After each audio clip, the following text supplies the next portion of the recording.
Hello, Steve White, Steve Arts 89. Well, I saw a little article on Madonna Tribe which kind of made me laugh. Madonna has updated her Showtime info. Now, this is about 5 years too late. Um, I've been sort of criticised for criticising Madonna for being late. I really was just commenting on it, but some people have said she was always late. It's not a new thing. I'm like, well, no, she was always on time. Madonna was always seen as a perfectionist and perfect, and I've talked to a few people, and she really didn't start to show up late until the Sticky and Sweet tour. Up until then, she was pretty much always on time, and she was late for like every show of the Rebel Heart tour. She was notoriously late for the Tears the Clown show, mostly because they underestimated the start time, although that was really unclear when it was actually supposed to start, which was part of the confusion. But the Madam X tour, she's been late for every show. Now, they finally, it occurs to someone, gee, maybe we should change the start time, or at least announce when the start time is, so people don't expect her to be on show at 8:30. So she's not that late, or doesn't appear that late. So Madonna's official website published an update to the show time, and the update clarifies that the official starting time for the show is 10:30 p.m. and fans are advised to arrive no later than 9:30 p.m. due to anticipated admission processing time. While they were writing that, Ticketmaster updated the starting time for the tour dates in Chicago to 10 p.m. as well on their reservations page. With the show being approximately 2 hours and 20 minutes long, people should expect to be leaving the venue around 1 p.m. And are told, if they're using public transport, that they should take note of the end time for the trains, and so they can plan their journey properly, because this is a little bit of a problem. Like in Australia with public transport, like I pretty much walked home from Tears of a Clown, and the other shows, fortunately, were weekends and we've got later trains. But in Sydney, they had to put on extra trains because they knew Madonna was going to end late and people wouldn't be able to get home. So they actually and they announced they're going to be putting on extra trains so people wouldn't have to worry about organising their transport. So it was a thing. I'm just surprised it took them this long to actually say it and to put it up, because it's kind of known. And I'm like, what are your people doing? Because part of the reason she has the bad reputation for being so late is because they're not making it clear when she's supposed to start, and that's probably because they don't know exactly when she is going to start, so they don't want to give a time. But then people end up underestimating the time, because the doors were open 6:30, 7:30, and she had an act like she did for Rebel Heart tour. They're supposed to come on like 7:30 or 8:30 or something.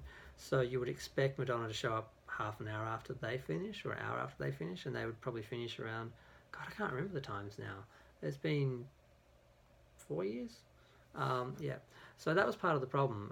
People would expect Madonna to be on earlier than she was actually planning to, or anyone expected her to, really.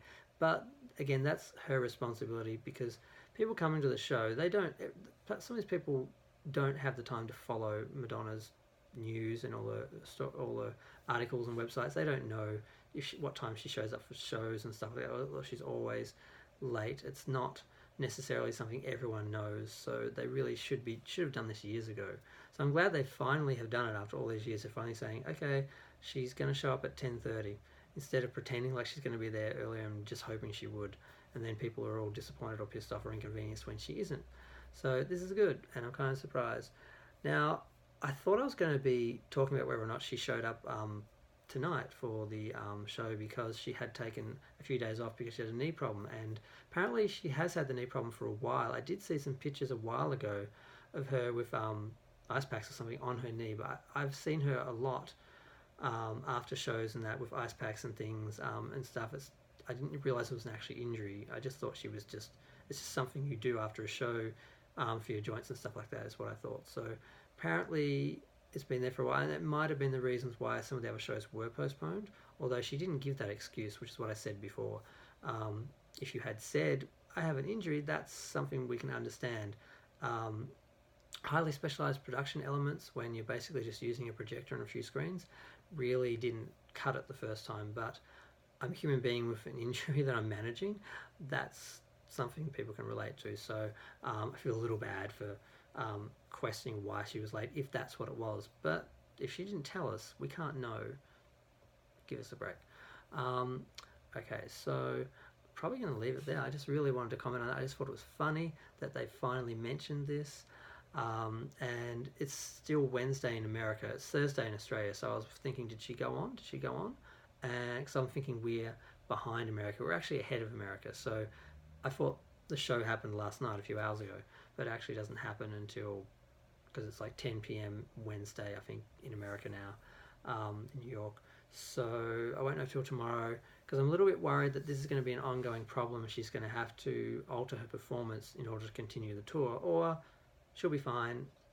It really only needed 3 days. I'm assuming she has specialists and doctors and things who know what they're talking about, but things like this are also unpredictable, so it's hard to tell. I don't really have any other Madonna news. Just I'm glad to see there's a lot of photos leaking out and a lot of video, and I've seen video from a little bit of video, a few seconds, from most of the most of the numbers and most of the acts, and the show does look good. I was very I said the show is very simple, because people were acting like she had reinvented the whole theatre tour and the whole show and the whole act of performing, and I'm like, no, she hasn't. People have been doing shows like this for years. It may be a good show, maybe a great show, but it hasn't revolutionized anything. And that hyperbole, what the hell ever that is called, was just really bugging me. I wasn't actually saying the show isn't good or doesn't look good, and it does look good. The only thing that I was worried about, I had heard that the Like a Prayer number was exactly the same as the Eurovision and Met Gala performance, and I hated them. I thought they were joyless and just really cold and what was the perfect word? I described it much better the first time. But I'm glad to report that I saw a video about 30 seconds from Like a Prayer, which I posted on one of the pages that someone else put up ages ago, which I'm surprised haven't been taken down. But just on YouTube, you can go find video footage of Madame X. They're usually about 15 or 30 seconds each. And they actually show, it's like two stairs, one going up and then one coming down. And Madonna's sort of in the center, and she's got the dancers and choir all standing and singing in this colourful lighting, and it's beautiful, it's joyous, it's not the other performances with the monks was just so grim. That was the term. It was just so grim, these guys in the big hoods and cloaks, and it just looked like they're in a monastery. And it's just like, I think of Like a Prayer as joyous and raucous, and people just, just like the music video. That's how I think of Like a Prayer, and the performances have mostly been like that. Even if the costumes were kind of dark, the performance was always joyous, and this one is too. And I'm so glad, because if I'd gone, and this is my only performance of Like a Prayer I'd seen, and it was the Eurovision one, or the the same one that she did at Eurovision and the Met Gala, I'd be really pissed, because it's just a letdown. But this looks great. So the show looks great, but it's simple, and that's okay. I mean, I always thought, as great as it was to see the big shows, they were overdone and too much, and the amount of stress and hassle and time and money that went into producing them wasn't really necessary. If you look back at Blonde Ambition, all she had was a plain stage, a staircase that sort of moved around, a couple little props, like the stained glass windows for Like a Prayer and stuff like that, and it was basically just a theatrical show, and it was planned as a theatrical presentation of her music. That is all she needs. So this tour is fine. I don't have an issue with it.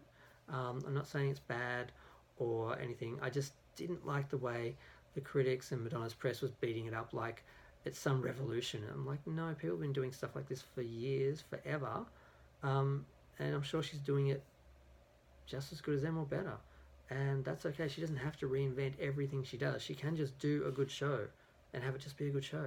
She doesn't have to change the fucking world every time she moves. It's okay, people. So the people who've been attacking me online, and I even got one death threat, seriously, someone telling me I should be shot, and people saying, you're not a real Madonna fan. I'm like, bitch, I am a real Madonna fan, because I am not afraid to express myself. I'm not afraid of losing her love. Thank you very much. It's been pretty funny. I'm nobody. I've like 130 something subscribers. The most I've got is about 8,000 views on my current channel. I had about 200,000 on my other one, god damn it, which got deleted. But I know I'm nobody. That's fine. But the fact that people are actually bothered or insulting me or attacking me and telling me how ugly I am and stuff because I don't like something Madonna did, and it's just not in the spirit of Madonna and being a Madonna fan. It's about expressing yourself, being a rebel, not giving a fuck, and love. I love Madonna. I'll criticize the shit out of her if she pisses me off or she does something I think is wrong. Doesn't mean I don't love it. Doesn't mean I'm not going to show up for the next show. I'm going to buy the next DVD or buy the next album. So shut the fuck up and give me a break. People who hate me and say nasty shit, you guys shut the fuck up. Everyone else, that's fine. I love when people send comments. I don't get a lot. I wish I got more on my YouTube channel. It's nice when people chat. I love that a few people have come back and commented on that because they enjoyed chatting the first time on another video. That's what YouTube should be, a community. So I'm just doing this because I enjoy it and I like talking about stuff and I just like expressing myself and putting my opinion out there. I like the fact that when people search for a subject, my video is there as an option to watch. That's it. I don't think I'm a commentator or somebody important. Please do not misunderstand that. I'm just here as a fan to enjoy myself. So have a nice day. Hopefully Madonna will be on. Hopefully this knee thing is not going to be dogging her all the way through the tour or affecting the tour in the long run. And I wish her all the best. Yeah, that's all. Thanks. Feel free to like, subscribe or comment. Thanks. Bye.